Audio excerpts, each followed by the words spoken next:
Welcome to the Breathe, Sleep, and Be Well podcast, where we uncover a hidden epidemic right under our noses.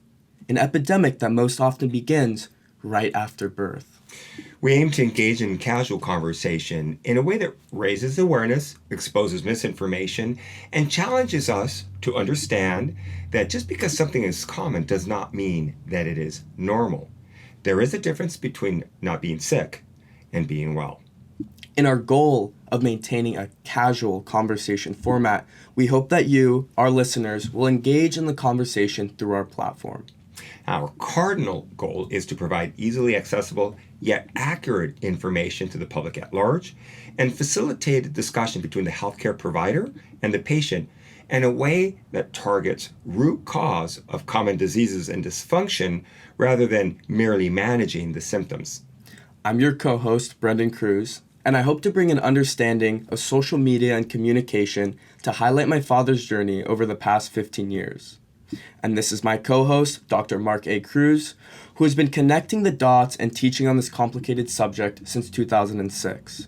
To learn more about Dr. Cruz, view his curriculum vitae at markacruzdds.com/biographical-profile.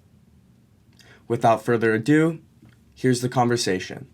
The topic really is nothing new. It goes back actually over 100 years if you call through the literature, both in medicine and in dentistry. But in the last few decades, it's changed. The focus has changed as a function of a very siloed, highly specialized healthcare system in the West, at least in the United States and Canada, that largely focuses on symptom-driven care.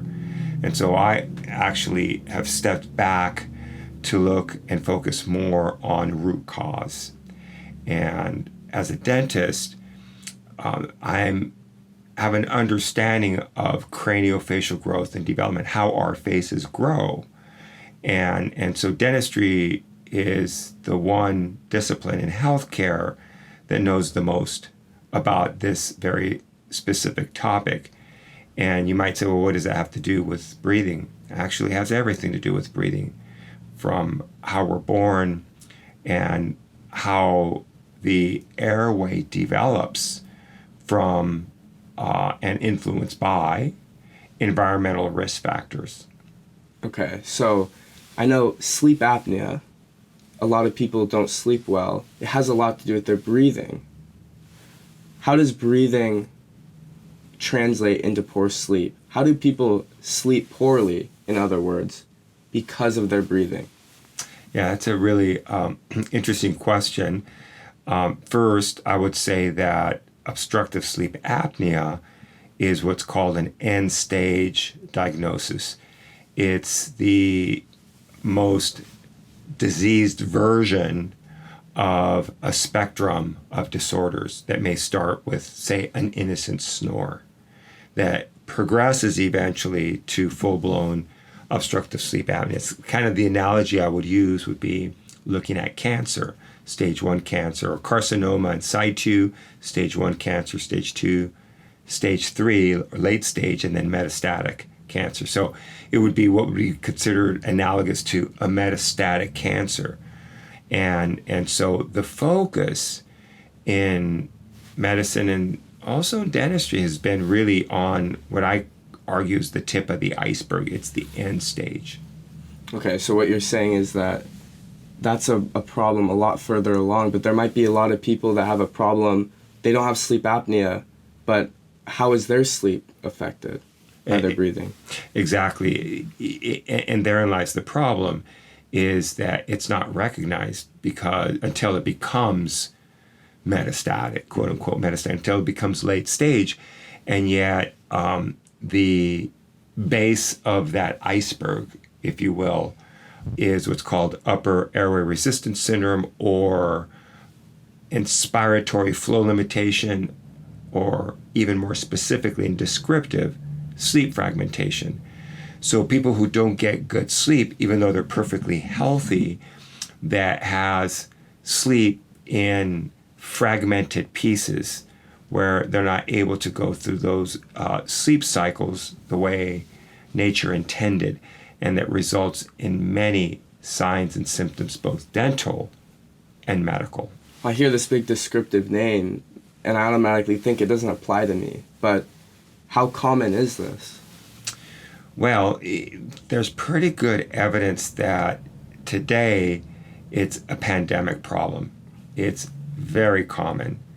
So if we just look at a couple of studies looking at, say, malocclusion, it's a fancy dental term to describe where the face doesn't grow quite correctly and there's dental crowding, so the teeth are crooked. Okay. In fact, Pretty common. It's a multi-billion-dollar industry to, I say, treat the wrong problem, because crooked teeth is really nature's way of solving a problem, and yet we look at it as a problem to fix because it's not cosmetic. What problem is it trying to solve? Well, to be able to chew and function and bring the teeth together in a way that in a deficient jaw. So the teeth end up becoming crowded. So who cares? You could still chew food, right? Still bring your upper and your lower jaws together, although it may be not cosmetic subjectively from the public's point of view. But I guess the point I'm making is that malocclusion really relates to our breathing, because it portends to unstable breathing because there's not enough development of the airway. And the crooked teeth is just one small sign of a root cause. And so when you have a small caliber airway and you fall asleep, it tends to collapse and breathing becomes more labored. And with a healthy individual, their autonomic nervous system is constantly waking them up. By the airway collapsing, do you mean snoring? Well, that's one common form of that we can recognize. In fact, the snore is because the muscles that make up the airway and that tissue just starts collapsing, getting smaller and smaller, creating turbulence. And that turbulence causes those tissues to flap, and we hear it as a snore. Mm-hmm. We never had that problem 500-600 years ago. So if you snore, your airway is collapsing.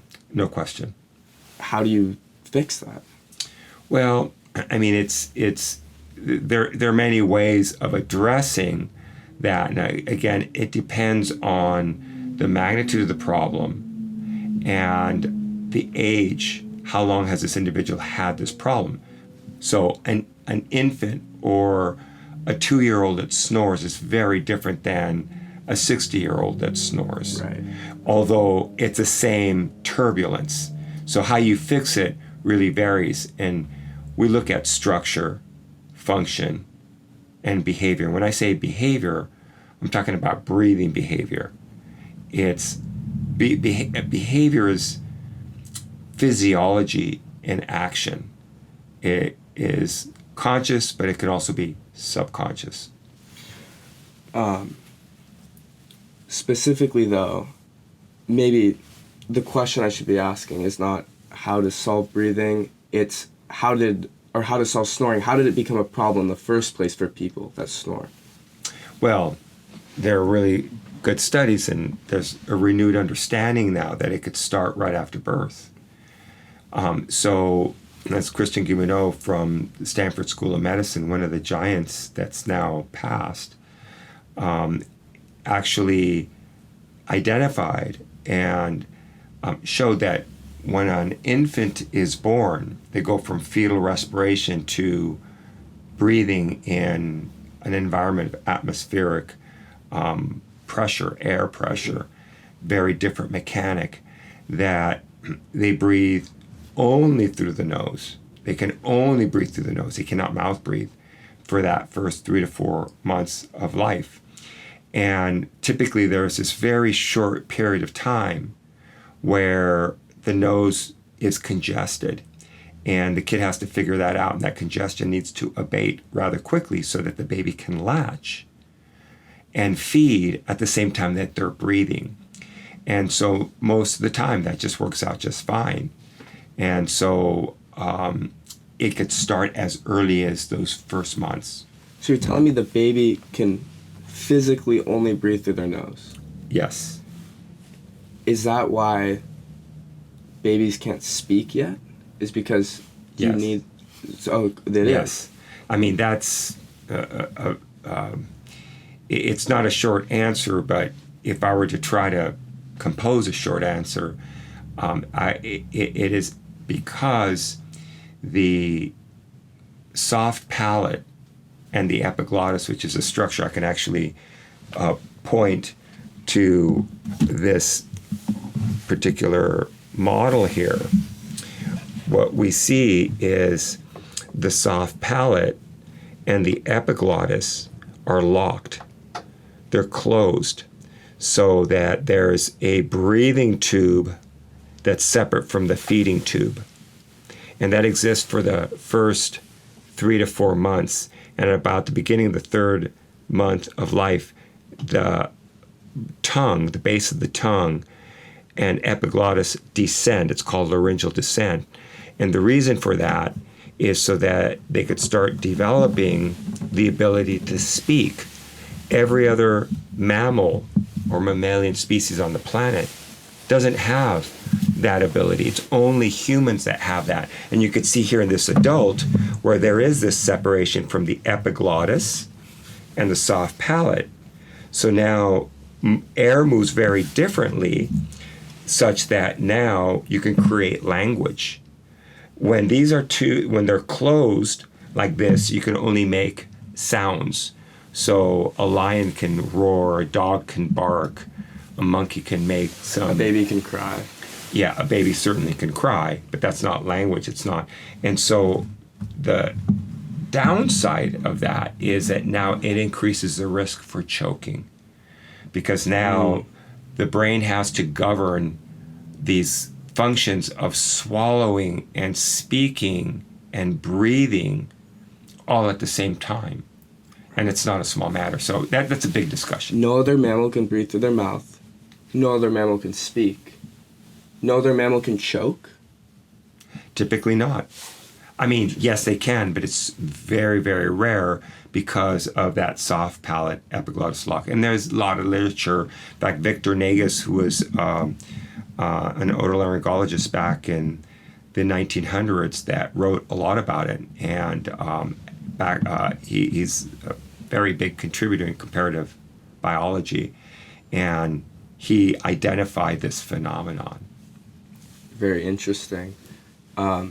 It's almost as if choking, mouth breathing, it's a byproduct of the language ability that we developed.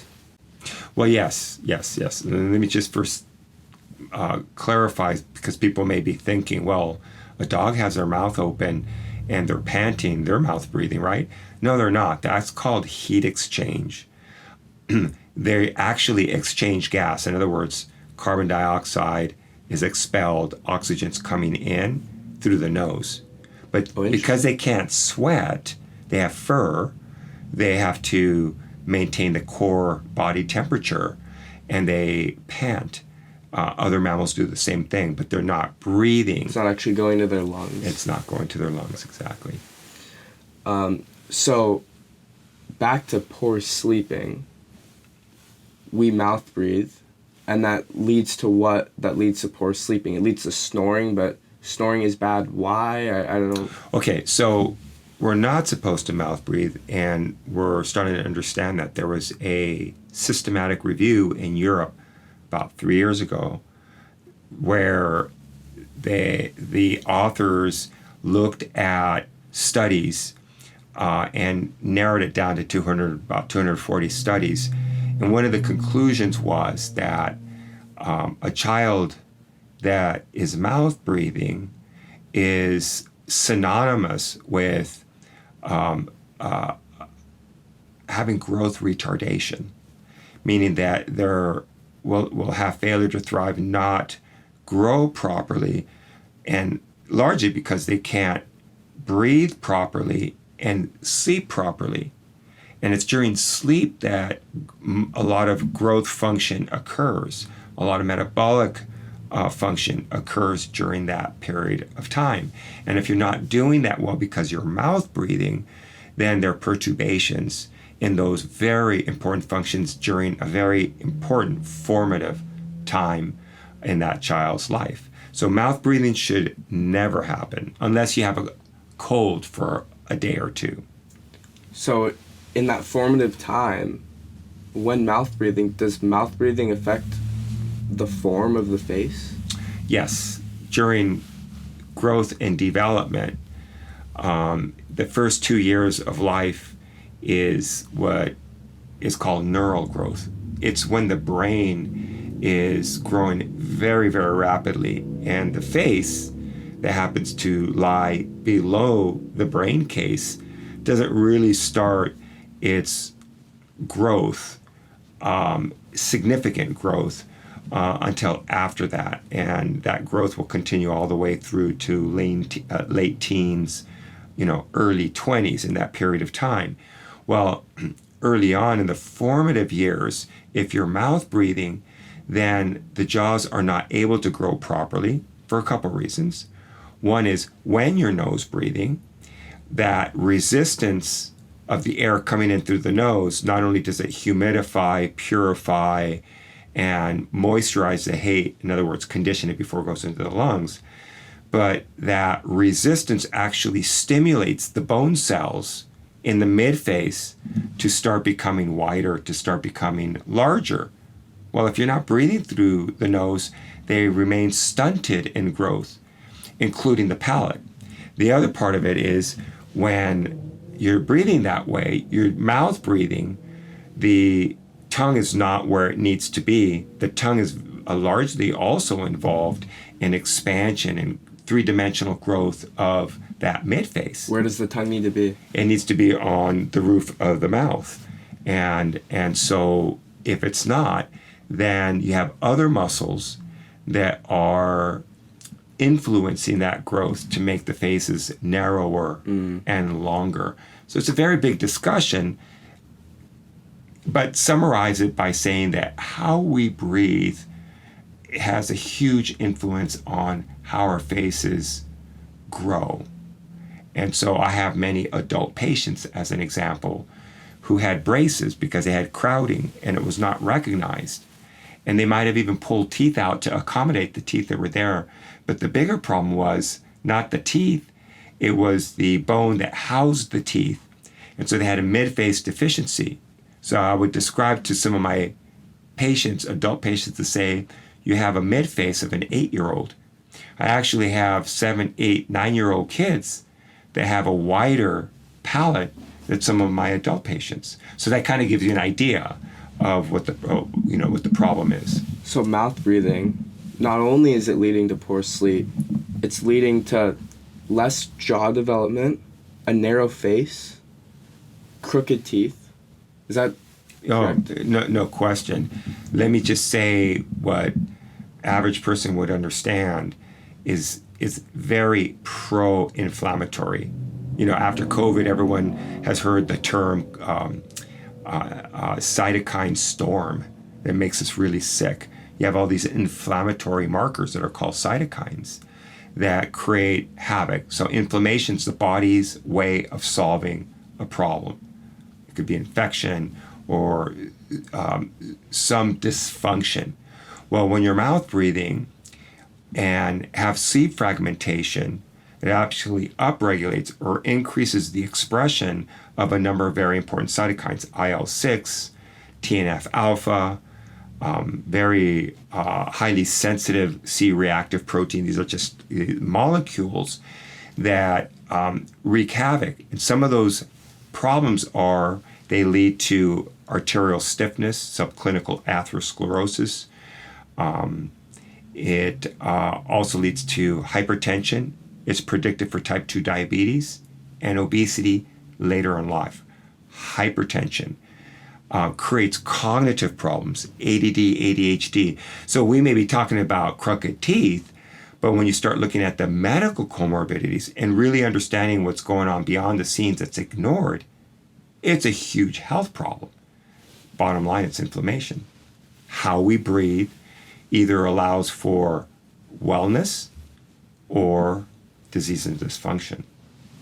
So, kind of taking us down a path here, I guess I asked, why do we sleep poorly, mouth breathing? Well, why do we mouth breathe? If it's so bad, why do some humans just default to it? Well, it's a plan B. Very important from the moment you're born till the day that you die. The most important function physiologically for your body is to take the next breath. It's not even worried about breathing 5 minutes from now. And that's run by the autonomic nervous system. It's all going on. It's life support. And so if you can't breathe through the nose, then you breathe through the mouth to be able to live the next 5 minutes or 5 months, regardless of what the consequences are that may or may not be understood. So let me just cite a very interesting and important study to make this point. So Dr. Harvold, who was an orthodontist, looked at this with an experiment using monkeys, rhesus monkeys, a couple decades ago. And what he did is he sewed silicone plugs in the monkeys' noses, forcing mouth breathing. And what he found is all the monkeys became sick, but they also had different growth patterns that were not optimal. Their faces got longer, and each of the monkeys expressed the problem slightly differently, which is very confusing. In fact, it was very confusing to the orthodontic community at the time, because they were saying, how could you have so many different problems with just one etiology or one cause? And therein lied the problem for many years, is they say, well, it has nothing to do with it. But when you start understanding, it makes total sense, because different individuals, whether they're a human or an animal, may respond differently. And so in fact, one of the monkeys actually died. And so when they removed the silk plugs to reestablish nasal breathing, the facial growth pattern started correcting the way it was intended, nature intended it to occur, but it never quite caught up to the way that monkey should have optimally grown. So yes, they lived, but there were many consequences that that resulted. So, well, that's very interesting. But I mean, people aren't walking around with silicone plugs in their nose, so why do they mouth breathe? Well, they may have a lot of swelling or very narrow nose, and as a result, they find it difficult to breathe through the nose. Or they may have a deviated septum, where on one side of the nose, there's no patency or openness. They can only breathe through the other side. And there's this phenomenon called the nose cycle. It's been well documented. About every 90 minutes, one of the valves, external valves, opens and the other one closes.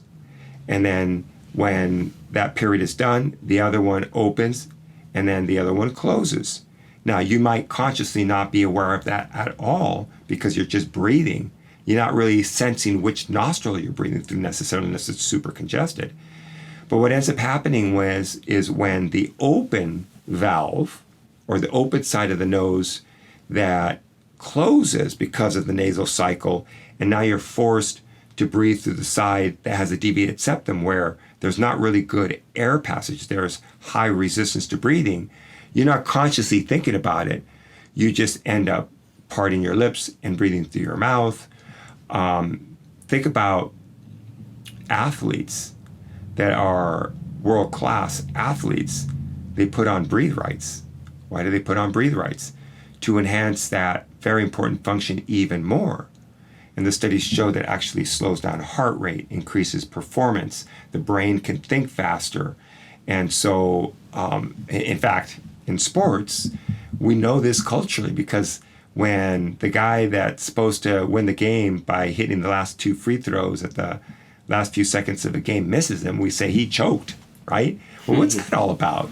That's about breathing.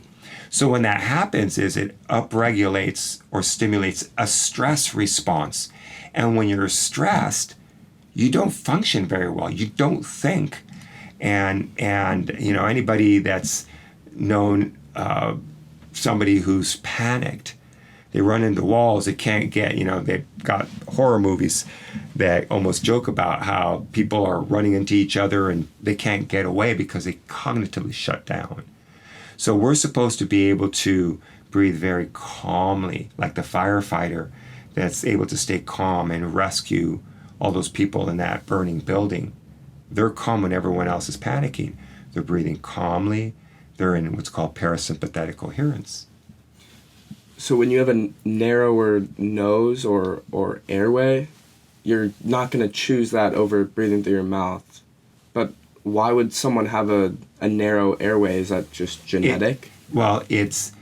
There's perhaps a genetic predilection or potential greater in one individual or the other. But for the most part, we now understand, after the Human Genome Project was concluded in 2003 at a cost of more than $1 billion, we thought we'd have a lot of answers to a lot of these questions, and it was very different than what we thought.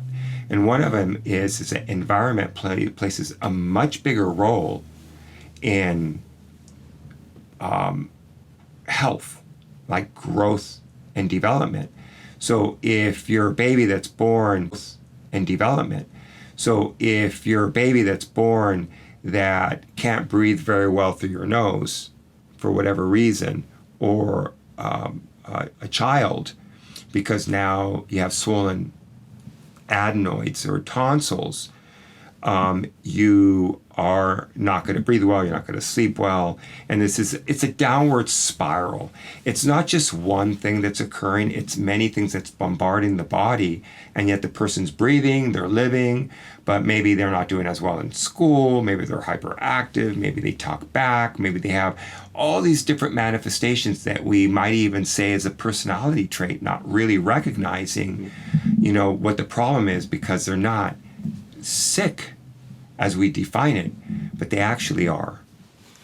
So the environment is causing people to breathe through their nose, or to breathe through their mouth. What are some factors in the environment that could do that, and how are they? Well, there are many things. Like, for instance, bottled feeding versus nursing.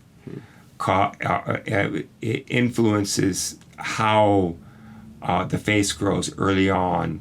And we now understand this, where in obstetrics, the bottle was a short-term solution to a mom who perhaps maybe could not produce milk. As it turns out, maybe she could, maybe she couldn't. But the bigger issue is that the baby was not able to latch and create a good seal because there was a tongue tie. And that's its own discussion, but that's just an example of an environmental factor. So what do? We give them, they have to eat, so you give them food in a bottle. If you look at nature, look at mammals, how they feed, you look at humans in developing countries, the way they feed is very different than the way you would feed with a bottle. You're either mom's laying down and the pup or the mammal of whichever mammalian species is actually drawing the milk.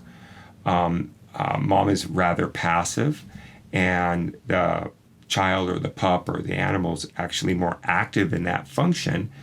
And even in, say, some developing countries, the mom's putting the child on the lap and having the child latch upright.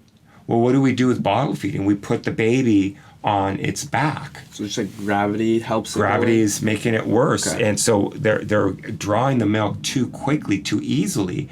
And so that leads to compensatory feeding patterns. The tongue starts working differently because they have to breathe rapidly and swallow without choking. And so then they develop what are called central pattern generators, compensated central pattern generators, that now start affecting how those muscles function, like those monkeys that I just said, they function differently, and so the face forms differently than if you fed the way you were naturally, the way nature intended, then you'd have just a normal, beautiful head and facial growth. That's happening less and less now. So that's just one environmental factor. Before we go into the next one,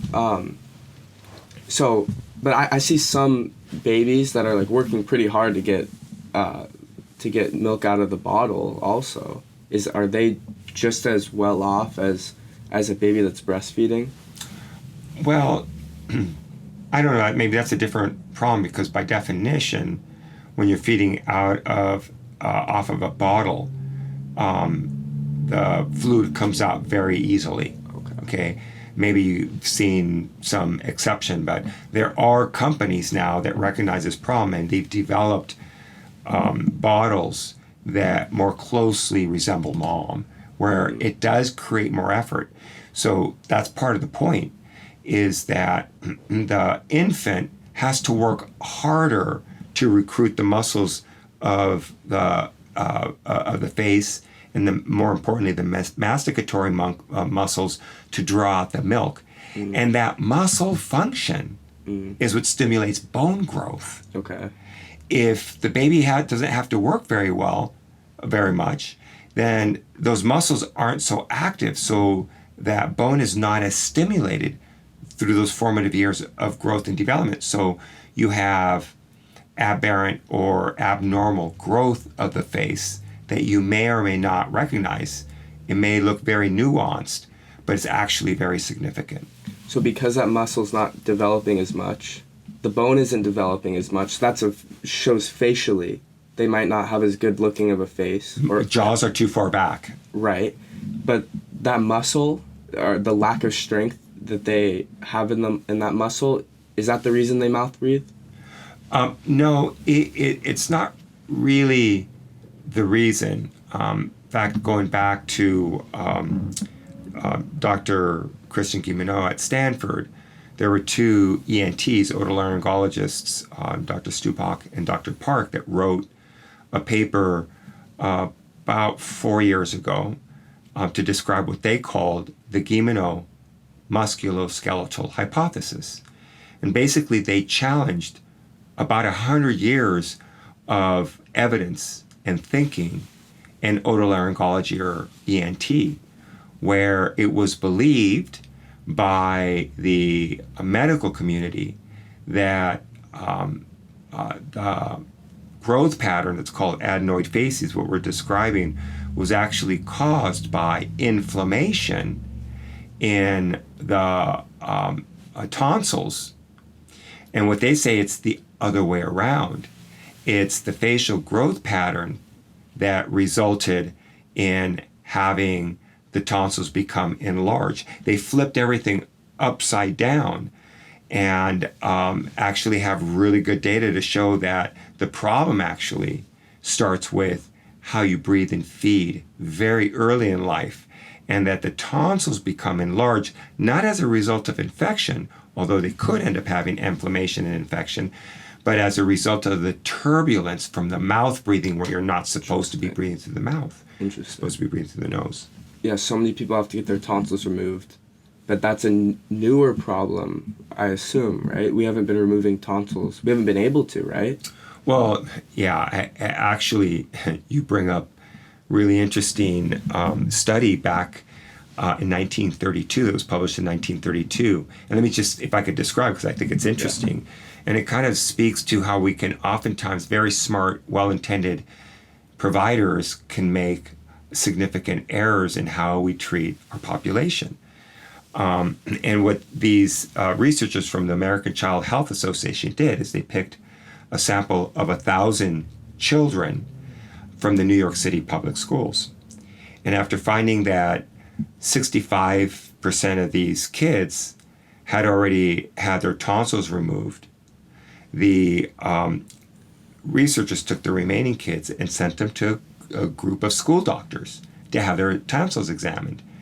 And the school doctor said in that first group that 46% of these kids need to have their tonsils removed. So what the researchers did is they took the remaining kids who were told had good tonsils to a second group of school doctors. And 44% of those kids were told needed to have their tonsils removed. And so the researchers mercifully just did it one more time, that they took the remaining kids now that had been told by at least 2 groups of school doctors that their tonsils were okay, to a third group of school doctors. And wouldn't you know, 44% of those kids were told needed the procedure. So the main conclusion of the study was that the decision to remove the tonsils was not so much related to the condition of the kids as it much was to the standards and the opinions of the doctors. And so it was very anecdotal. It had nothing to do with science. And so it wasn't till the mid-'80s that physicians openly conceded that 50 to 80% of tonsil removals was probably not indicated. So doing the right thing wrong doesn't benefit the patient. And it wasn't until 1991 a seminal white paper came out that changed the reasoning for when you remove tonsils. Now, I'm going to argue that the pendulum swung way too much to one side now, where sometimes kids need to have their tonsils removed and it's really difficult to get them to be removed. But the point is that we can make bad decisions when we really don't understand or it's not science driven. So tonsils are very important. Nature wouldn't give us this tissue unless it had a reason, but it starts, as Stupak and Park would argue in this paper, with how we breathe right from when we're born. That creates the risk. Again, let's go back to the environment to answer your question. The environment causes this cascade that leads to a bad surgery or a bad procedure. Wow. So the standard for removing tonsils, it's swung way more into where less people can get them done, but still know a lot of people getting their tonsils removed. They usually should, it sounds like, but what's causing their tonsils to be inflamed? Is it the mouth breathing? Is it? So that's it. So what I tell my parents, or I tell the patients, if you catch it early enough, where the tonsils do not become what's called grade 4 kissing tonsils, where they're so large they meet in the midline, and they're not fibrotic with anagen. So anagen could be from stomach reflux or from cold turbulent air hitting them, where now they will not shrink. If you catch them early enough and you could foster nasal breathing, you can actually shrink those tonsils rather quickly. So we can reverse a lot of it. And it's not by taking an antibiotic per se. That's really not the problem. By the way, another problem that's absolutely related to this is recurrent otitis media, or recurrent earaches. That's absolutely related to this whole problem. That's a different discussion. But you can obviate the need or decrease the need for removing tonsils if you understand the problem and you take steps to foster proper nasal breathing, either by neti pot, things like taping, myofunctional therapy, foster what nature planned to begin with, and you could shrink those tonsils, and then now you can breathe better. And then over time, as you also expand the palate, make things, it becomes a non-issue. So what are some other environmental factors that lead to mouth breathing? Oh gosh, there's so many. It's, it could be pollution, smog, allergens, mites, causes swelling. You can go ahead and unwittingly buy a pet gerbil or hamster for your 5-year-old and not realize that the kid's allergic to the hamster dander that happens to be in their room, and all of a sudden they're mouth breathing because they have that swelling in their nose, and now they start going down that path. So those are just a few examples of environmental factors. Certain foods that can create allergens and mucus that affect, first and foremost, breathing. The diet is a secondary risk factor, and yet it seems like that's really what tends to be focused on is, elimination diets and doing all those things that are important, but kind of missing the elephant in the room, which is really beginning with breathing. Okay. So you have babies that they might be bottle feeding instead of breastfeeding. And so they're not developing certain muscles they have to develop. And then what happens after that for them? Well, let me just step back a little bit and say that because some moms cannot nurse, and that's okay, or choose not to nurse, that's okay. The point is to understand the risk factor that comes along with feeding differently than what nature intended. And there are many things that can be done to address that solution. Myofunction therapy, it's muscle therapy, repatterning the way the tongue works. In fact, there's a book by Gil Rapley that wrote a book called Baby-Led Weaning that addresses part of this problem. A good sleep and language pathologist or occupational therapist understands that as well. So there are strategies that can address the need to repattern because you don't nurse. So get the muscles functioning the way they should be. Get the tongue up on the roof of the mouth so that the child is breathing through the nose with a proper swallow, lips together, etc., etc. Okay, it doesn't exactly make sense though, because the babies are working that muscle ideally if they're breastfeeding, but then they just go and eat baby food, and that's another risk factor. I would argue that beech nut food and Gerbers are some of the worst things that we foisted upon the public. It's almost in the category of removing tonsils. It's like there was no science to justify making the food staged. Right. Because that never happened in nature and in developing countries. What happens is mom breastfeeds for whatever the first couple years of life. There are many reasons for doing that as well.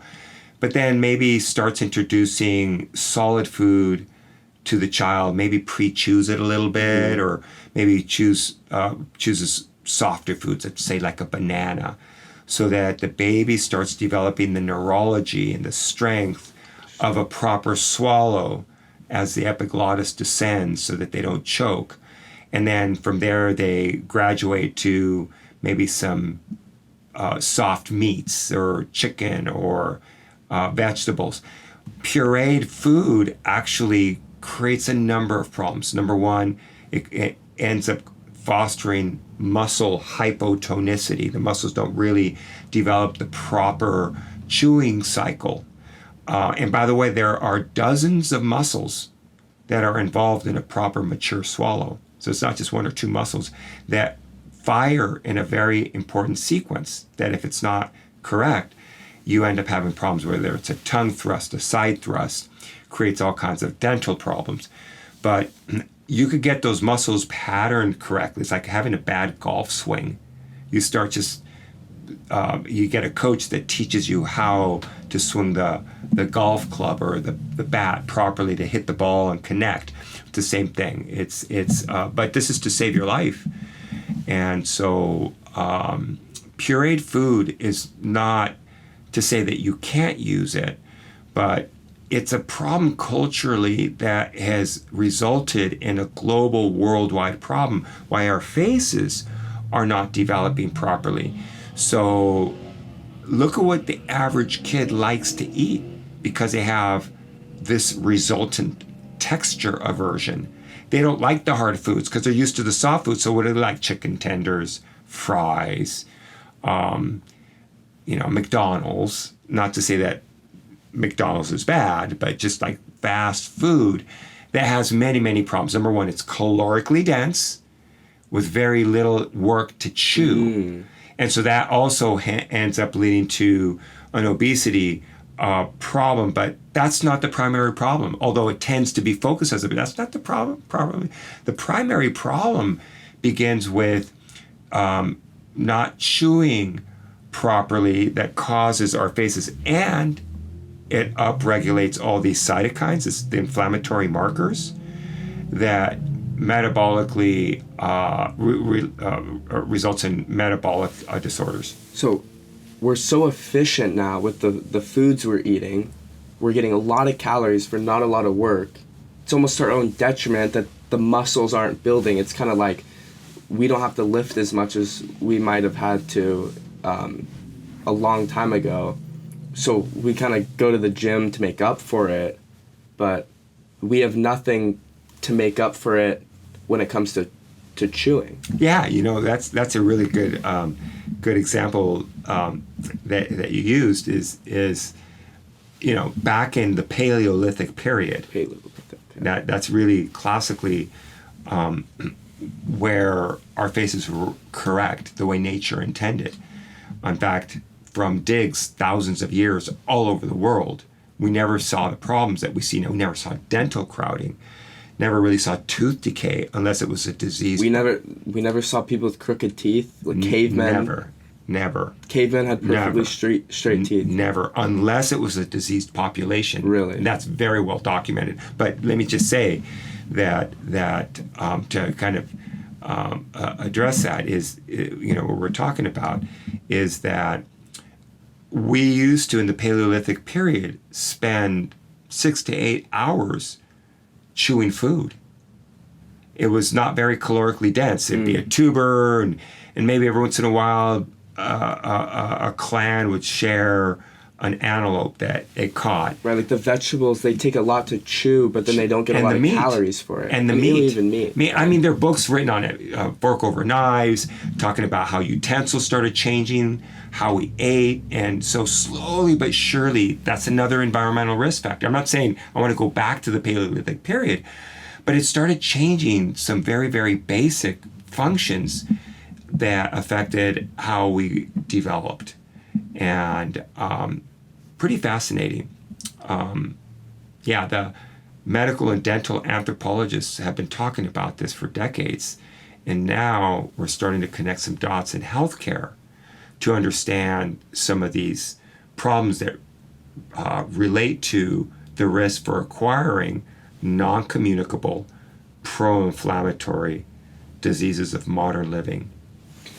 I did want to bring up, this skull is from... About 90 to 100 years ago, yes. Okay, and the teeth of this skull... No crowding. There were no orthodontists back then. It's interesting. It doesn't seem like there are no orthodontists back then. But even greater than the fact that the teeth are straight is, more importantly, is the width of the palate. Okay? And if you look, the width of the palate also portends to the width of the nasal fossa, how wide the nose through which we breathe is, so that there's less turbulence, there's less resistance to breathing. They're pretty wide. Is it accurate that these teeth are white on here? Well, not really, because they're dehydrated, and when teeth dehydrate, they lose their translucency and all that. But yeah, they were white, they're straight. And by the way, that's not the exception. If you go back, 500 years, 1,000 years, it even looked better than this. Yeah, if you have perfectly straight teeth now without braces, that is an exception. It's rare. In fact, there's a study that came out about 18 months ago looking at worldwide malocclusion. It's in the mid-90s. All over the world, even in New Guinea, where the Aborigines are there, there's a whole project that have gone to help rescue that population that started adopting modern life, and they started getting sicker and sicker. It's kind of like Pottinger's cats. It's an individual during World War II that started, feeding cats food that wasn't native to cats. And the first generation, the kittens started getting smaller. Second generation, there was failure to thrive. By the fifth, maybe sixth generation, the cats were sterile. And it took many, many generations to get them back to eating the way and feeding the way they were supposed to be healthy felines. And so, you hear more and more now on TV, farmers' dogs and foods that are more appropriate for how these dogs are supposed to eat, because we're making our own pets unhealthy, kind of a reflection of our own environment. Yeah, so that's interesting. People tend to say foods are unhealthy because of like the nutrients or what's in the extra fat, but actually processed foods are unhealthy for that reason, sure, but also because, help me out here, they're softer, right? They're more processed, therefore you chew less, you work less to chew. It's the form in which they come that not necessarily even with what's in it, although that's just a huge discussion. There are many problems with that, but you could still eat very healthy with having foods where you're chewing more, and there are things that you could do. Myofunctional therapy, it doesn't mean that you have, again, go back to the Paleolithic period. Just recognize it for what it is. Unfortunately, we're only starting to discover that from how babies are born, how they nurse, soft foods, that's leading to an epidemic of sleep apnea that causes many end organ diseases that are treated as its own standalone condition that has a root cause upstream that people aren't paying attention to, because again, we're highly specialized. We're incentivized to learn more and more about less and less till we kind of lose our global view of how the human body works. I believe in a more integrated approach in working with my specialty colleagues in understanding underlying etiology or root cause. There's kind of a joke or like a saying that it's like, oh, that's another consequence of the Industrial Revolution. Mm-hmm. But actually, it seems like that holds in this case, that we're less attractive, but more importantly, function less or function worse, don't sleep as well because of what processed foods, baby food, bottle feeding. These are all things that we should try to avoid. Well, not necessarily. There are many factors, and let's just step back a little bit, because we could say, well, really, is this really the truth? If you look at big data, if you look at the data coming from the World Health Organization, looking at the top 10 causes of death worldwide, and comparing industrialized countries to developing countries. In industrialized countries, over 90% of the 200 million deaths, 2/3 are from causes that largely were non-existent decades ago.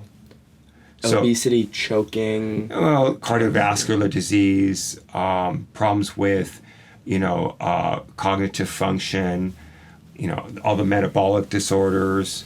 So we used to die of trauma, a spear to the head or an axe to the head in battle. Mosquitoes.